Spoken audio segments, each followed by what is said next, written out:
If you've been around the bodybuilding community for some time, then I'm sure you've heard the term Hardgainer. But this term has actually been used less often in recent years. Back around 2000 to 2010, if you were a natural bodybuilder and not a genetic freak, you were most likely labeled or self-identified as a Hardgainer. And in order for you to make progress, you could only do so by following an abbreviated training routine, lifting 1 or 2 times per week, training the full body, and avoiding split routines altogether, or doing an extremely low number of sets in the gym. But like I always say in bodybuilding, training methods come and go, but the basics are around forever. Now, in the last 10 years, if you're a natural bodybuilder or not genetically gifted, you're not a hard gainer, but you need optimal training, optimal nutrition, and an optimal plan. And somehow that means you need to be in the gym a specific number of days, and you need to make sure you're hitting every single muscle group from every possible angle, even if you're still only 150 pounds. To me, neither of those approaches ever made sense. But again, bodybuilding comes in waves, and I'll state it here. In the next 10 years, the quote-unquote optimal training methods, they'll look very different. But if you're actually a hard gainer, obviously, training is going to need to be altered slightly compared to someone who's genetically gifted.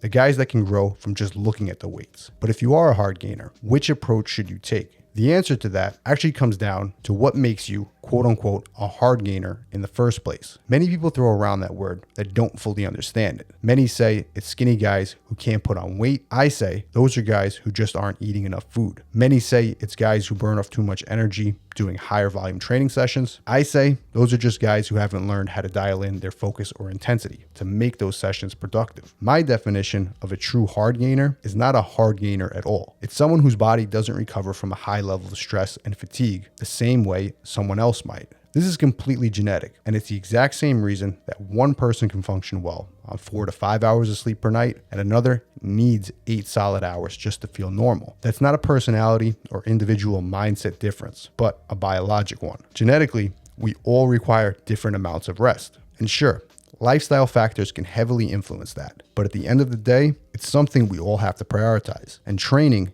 is no different. Some guys can handle a 30-set leg workout, leave the gym, and the next day still be able to hit a PR on an upper body session. Others, they might see a performance decrease for 2 to 3 days following that session. But here's the thing. That doesn't mean the guy who recovers better will grow faster than the quote-unquote hard gainer. It just means for both of them to get the best results, total workload and total rest need to be somewhat different. But here's the thing, and I want to make sure you understand it. Just because someone can recover from more stress doesn't mean that more stress will equal more results. In fact, once you cross the threshold of the amount of work needed to stimulate muscle growth, doing more work just leads to more fatigue. And in general, most people, genetic anomalies aside, require a similar amount of work to stimulate muscle growth. And doing less or more than that can both lead to less than ideal results. I'll use the common science-based prescription for training today of 10 to 20 sets weekly per muscle group as an example. Science shows most individuals grow best from 10 to 20 sets per body part per week. Now that's a fairly large range, but let's say the average person, 15 sets per week is enough to build muscle. The genetic elite, or the guy who can recover from super high stress, he can get away with doing 20, maybe even 25. But what if 15 is enough for him to grow? He's actually doing more harm than good as he eats into his recovery ability just for the sake of doing 5 to 10 more sets than he actually needs. Now the hard gainer, or the guy who doesn't have a super high tolerance for stress, he still needs those 15 sets to grow, but he might literally be 1 to 2 sets away from his max recovery. And if he attempted to do 20 sets, he'd go backwards from so much fatigue that he couldn't recover from. Now in this example, the only real difference is the hard gainer has to be super precise with his training. He doesn't have the luxury of doing extra junk volume that he can't recover from. And many guys who are doing that type of training are not necessarily benefiting from any additional work, but they're actually just getting away with it. Big difference. And this is exactly why I don't claim there's one way to train for hard gainers, naturals, or elite athletes. The stimulus you need to grow muscle is most likely a fairly moderate and realistic amount of work, but a hard gainer will suffer from fatigue doing any extra work that wouldn't even produce greater results in the first place. And someone with a high stress tolerance is likely doing more for the sake of it without any additional benefit. And that's why I always recommend, if your goal is to gain mass, you want to focus on the basic tried and true training principles that have been around since the beginning, focusing on moderate amounts of volume, frequency, driving progression, and over time, keeping recovery in check with rest days. That is the bread and butter of my 5-day old school mass gain program. It's how I built my base, and it's the same template I use with individual variations for all of the clients I work with online. If you're looking to build more mass, I highly recommend you check out that program down below. And as always, if you guys want to see more of the best original bodybuilding content just like this, make sure to hit subscribe.